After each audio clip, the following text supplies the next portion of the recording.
உலக வரலாற்றில் உயிரியல் போர் அல்லது பயாலஜிக்கல் போர் என்பது நவீன காலத்தில் உருவானதென்று நாம் நினைத்து கொண்டிருக்கிறோம். ஆனால் 1000 ஆண்டுக்கு முன்பே ராஜராஜ சோழன், ராஜேந்திர சோழன் நடுக்கடலில் பல சாம்ராஜ்யங்களை வென்றபோது அவர்களின் தரைப்படை மிக பயங்கரமான இரகசிய ஆயுதத்தை பயன்படுத்தியது. அந்த ஆயுதம் எதிரி நாட்டு வீரர்களின் உடலை மட்டுமல்ல, அவர்களின் மன தைரியத்தையே சிதைத்தது. அதுதான் சோழர்களின் மர்ம விச அம்புகள்.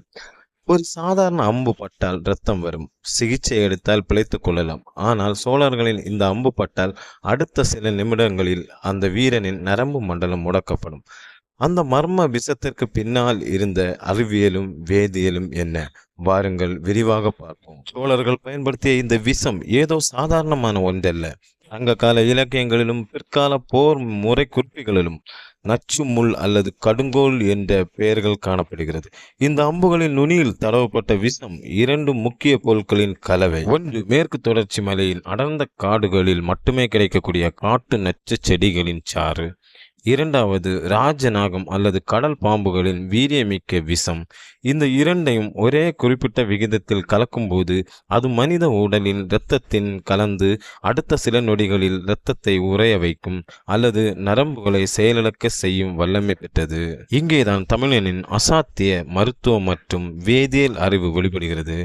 இதில் உள்ள மிகப்பெரிய ஆச்சரியம் என்னவென்றால், எந்த ஒரு விஷமும் காற்றில் நீண்ட நேரம் இருந்தால் அது வீரியம் குறைந்துவிடும். ஆனால் சோழர்கள் ஒரு மிக சிறந்த தொழில்நுட்பத்தை கையாண்டார்கள்.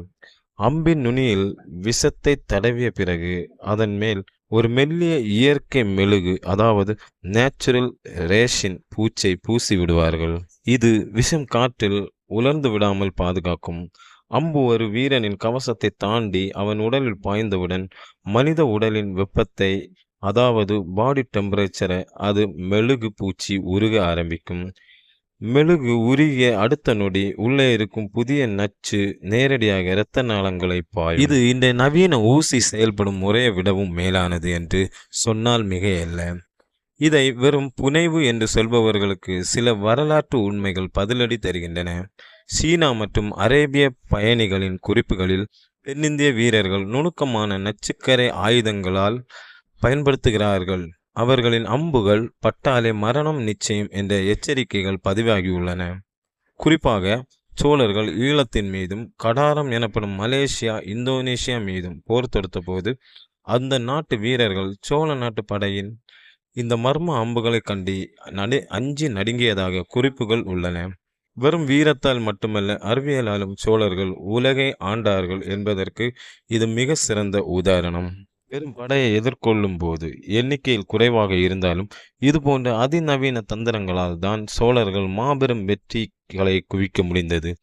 இன்று நாம் பெருமையாக பேசும் பல நவீன போர்க்கருவிகளுக்கும் முன்னோடியாக அன்றே தமிழன் திகழ்ந்திருக்கிறான்.